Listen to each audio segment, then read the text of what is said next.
It's finally time for me to teach you how to make this chicken coop. The overall size of this bad boy is going to be 4 feet by 5 feet. Now that you know the size, let's start making the walls. The first wall we're making is going to be the front wall that has the window and it's going to eventually have the nesting box. Make sure you're watched by a supervisor that's extra cute. Make sure you pre-drill before you actually put in the screws so you don't split any of the wood. Look at that, a little pre-drilling makes these screws going like butter. All 4 walls are going to be slightly different and the front wall is going to be taller than the rest to give it a lean-to style roof. The spacing between all boards are roughly 16 inches on center. The coop is also going to be raised on 4x4 pressure treated pine. Make the frame that's 4x5 and then attach the posts to each one of the sides. The post will be flush with the top of the base. Repeat this process 4 more times and then flip this bad boy over. It's ready for some plywood. Then you just gotta screw the plywood down to the frame. For a little bit of extra strength, I put one more stretcher piece that goes from one side to the other. Now you're finally ready to put it out in the home location. You gotta make sure if you're gonna put it on grass, it's nice and level. Even if you put it on cement, make sure it's nice and level. Then it's time to put up these walls on this house. With the assistance of some clamps and your wife or your husband or your girlfriend or your side piece,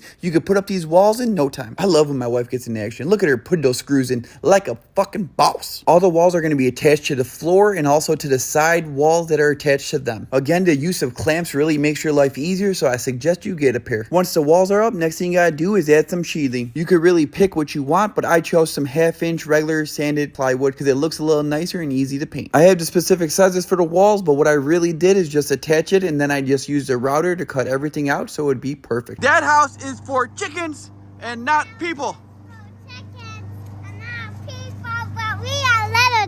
Make sure you get your kids involved because they love this stuff. If you don't have a router, you could always use a circular saw.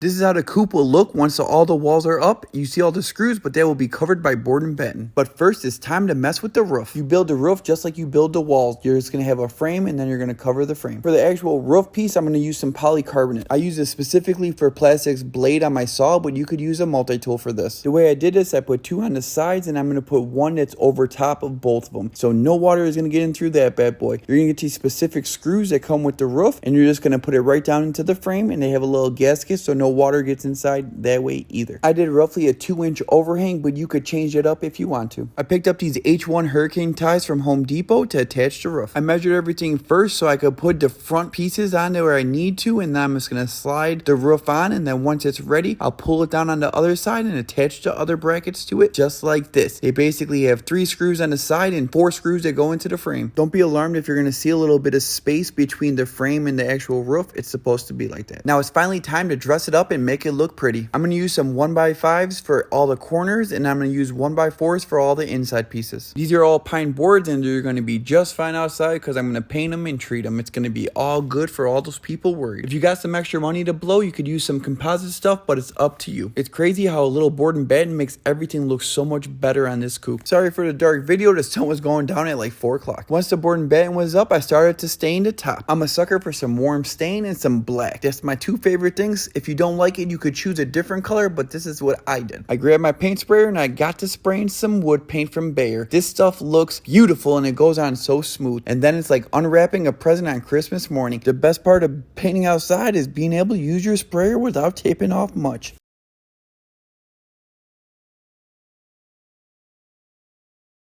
There's 2 ways to make this door. You could use plywood. I have those plans, but you could also use 2x6s if you want a little heavier door and you know how to use a router. It's made exactly the same way, so you don't have to worry about that. And this is how it's going to look either way. I use the same stain that I used on top as on the door, and that's how it looks. Ooh, beautiful. Chef's kiss. As for the window, I used some 2x4s that I cut down to just slightly smaller than that, so I could actually open the window without it rubbing. I added some trim and then some plexiglass. I picked up the plexiglass at Home Depot as well, and again I cut it with the plastic blade. Whenever I'm cutting plastic or even plywood, I like to put tape down so I don't have any blowouts. Once everything is cut to size, I'm going to flip over the window and drop this right onto the trim pieces. To hold this in place, I'm just going to have scrap pieces that aren't as high and then just glue it in place, and that is how it's going to look and that's how it's going to work. Now these chickens could blow the stink off their ass. The last thing you gotta do for the coop is make a nesting box. I only have 5 chickens, so I only made a nesting box with 3 holes, which really doesn't matter because they only actually use 2 of them. The top of the box has a 10-degree slope on it, so water wicks off it, and that's how it's looking without board and bedding. And then once you add board and bedding, that's how it looks then. Next thing I had to do is level out the ground and add a run. My overall run is 8x5. Look at these little chickens sitting up here on the perch. 1, 2, 3, 4, 5. Nice. I have plans available, and you could see all the specifics for how to make the run and the coop. If you have any questions, you could always ask. Please, please, please enjoy the coop. Hopefully the plans make it easy. If you're not here because you want the plans, thanks for watching this extremely long video and supporting the channel. I really appreciate it, and I hope this works out for you and you get some nice fresh eggs from these sweet little chickens. Cluck, cluck, cluck, cluck, cluck.